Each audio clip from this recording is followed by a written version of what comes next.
Hi, my name is Bill. I've been watching videos for a few years now and reading the Bible, studying the prophecies. I've come to understand that there's really no one out there that has a real revelation of what's going on. And it seems kind of absurd that I would have the revelation, but I do. So I want to try and relay that to you, whoever wants to see it, whoever's interested. Now, the first thing that you need to understand before you can understand Bible prophecy is a hollow earth. This is something that most people think you're crazy when you're trying to tell them. But I think I can give it enough evidence that to show you that it's not only a possibility, but it's becomes obvious, really.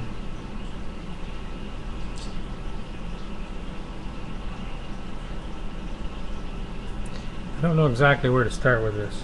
This is a new video.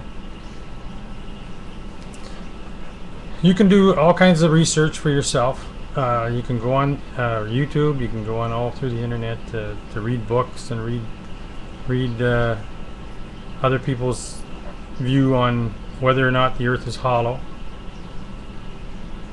No one will give you a reason why it would be hollow. And when I learned that there was a possibility, I needed to know why. How did it become hollow? So, because I wanted to prove it. I don't want to believe it if it's not true. So, my first introduction to the hollow earth was a book called Journey to the Center of the Earth. Or a movie called Journey to the Center of the Earth.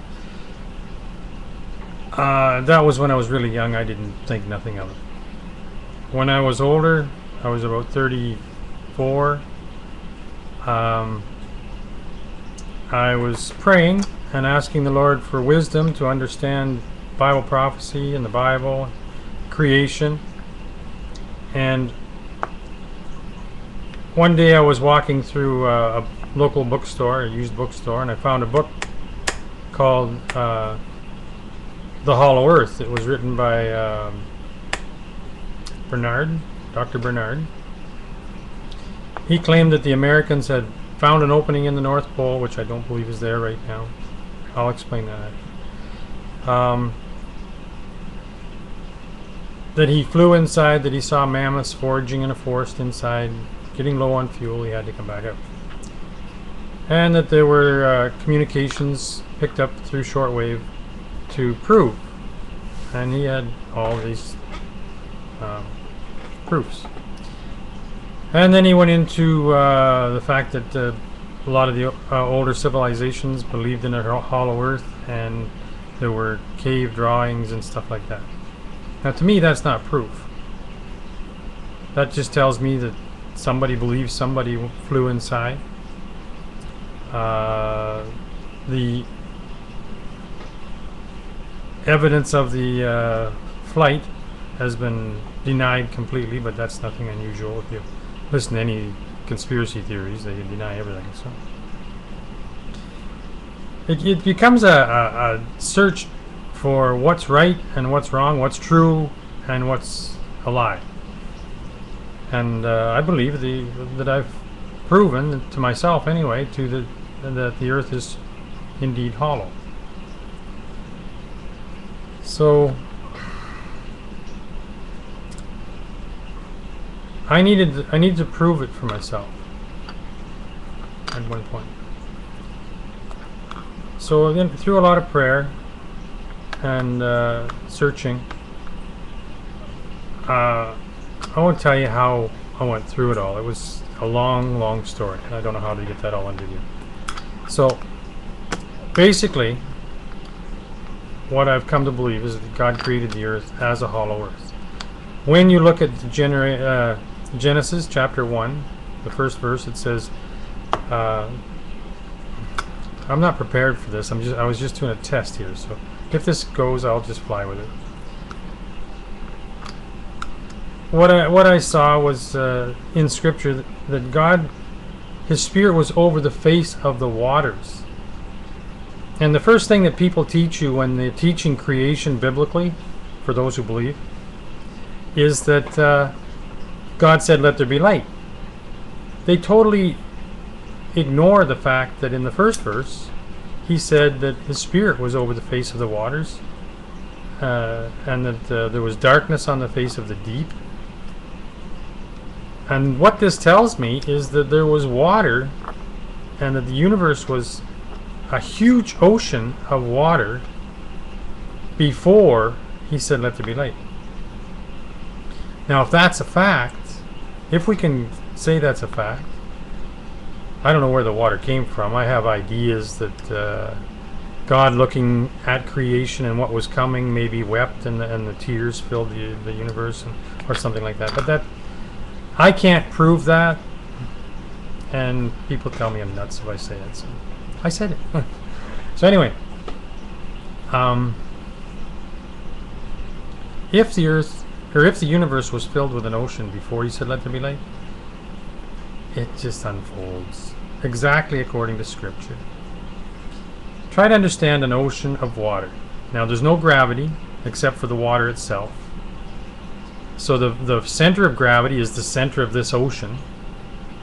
There's no planets, there's no sun, moon, stars. So you don't have gravity like we understand gravity. It hasn't been created yet. So say, "Let there be light." Light is energy. If you release energy into the water, it's going to boil. It's going to separate the oxygen from the hydrogen. And I know there's more chemistry to water than simple oxygen and hydrogen. But we just need the basics here. To understand, we just need basics. So you've got boiling water. Water, when it boils, it bubbles. It creates a bubble. The bubble moves to the surface. In this case, the surface is going to be the outer extremity of the ocean. God, there was an outer extremity because His face was over the face, her Spirit was over the face of the waters. So there was a size to this ocean. It must have been huge, but I mean, in our perspective, but there was a face to it. There was a surface to it, and that's where God's Spirit was. So He said, "Let there be light." Water boiled, bubbles produced from the boiling, and the bubbles headed to the extremities, the outer extremities of the ocean. Now, the fact that there's no gravity other than the water's own gravity tells me that the anything that was in the water, any minerals that may have been in the water, would be trapped in that bubble. If you boil water, when you boil it, any minerals in there, like if you got a lime in your water or iron, high content of iron in your water, it is separated from the water, but it goes to the pot, the wall of the pot, and the base of the pot, because gravity pulls it there. But if you don't have gravity, then that mineral would stay at the core. It wouldn't be drawn away. There's no force to draw it. So it's going to be caught at the center of that bubble. Now we're talking huge bubbles. We're not talking about a pot boiling. We're talking something where that core, that mineral that was released, is the size of a planet. You know, or slightly smaller than maybe a third of the planet. So now you have a possible star being birthed inside a bubble that has an atmosphere of type. The hydrogen and the oxygen are separated, and you have a bubble. You have an atmosphere. Now this obviously had to have released billions of bubbles, and we have billions of planets and stars. Eventually, planets were quenched by the ocean waters as they evaporated and poured down on the planet because it's a hot, molten, star-like planet. More like our sun than it is the Earth at that point. Now, as these waters came down, in the case of our sun, there wasn't enough water, and it burned up all the water, and the sun remained a star. Huge, but a star. And there's some out there that make ours look like a speck of sand. So they're the planets are different, though. The water that was outside them came in, and it quenched the fire. It quenched the surface of this mineral ball of lava or energy or whatever you want to call it. I'm not a scientist, and some think I'm stupid, but I'm not stupid. 1 and 1 is 2. I may not know how to do algebra, but I do know how to add. And I don't believe you have to be a mad scientist to figure this out. As a matter of fact, it may hinder you because you have too much to go on. You need the basics to understand this. So you have a star that has an atmosphere that is got water coming down on it through evaporation, and it's quenched the surface of this star and made a crust, formed a crust. Now that's all good. That kind of gives you an idea. Well, maybe this is how the planet was created, but why does it say that it's hollow? Well, when the energy is first released, it's more like a gas, and then as it cools and condenses, it turns into more of a liquid, and as it cools with the water, it's going to form a crust. While it's a gas, the center of gravity is going to be at the very apex, or the very core center of that ball. Say the ball is 1/3 of the size of the Earth, and that has gotta get my thoughts back here. This very center is where the gravity is. Gravity, from my understanding, is best explained by mass attracts. The more the mass, the stronger the gravity. So, just give me a second.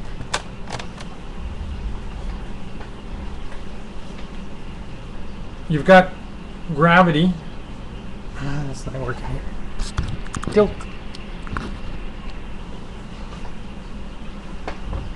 I just want to get my hands in here to try, because whatever. So, you've got a gravity that is at the apex, at the very core. As soon as a crust is formed, it puts on its own mass. It has a mass. And that mass begins to attract. So at the very core, though that's where your mass was, now all of a sudden that gases and the liquids are being drawn to the inside of this crust that just formed. Now at the very apex, or the very center, there's still going to be that mass. So it's still going to have its own attraction, or gravity. So what you're going to have between the outer crust, or the inner crust, I mean the inside of that crust, and the core, is a battle, basically, of stuff being pulled to the core and stuff being pulled to the mass, to the crust. That's going to make a hollow space. It's going to make a space in between. As it cools, it's going to shrink. So as it shrinks, it's going to make more space. It's going to create a vacuum inside. Your star is going to continue to burn, and it won't be quenched because there's no water reached it. Inside, you're going to have oceans of lava begin to flow over time. I believe in a 6-day creation, but that's a different story, and I'm not going to touch that right now.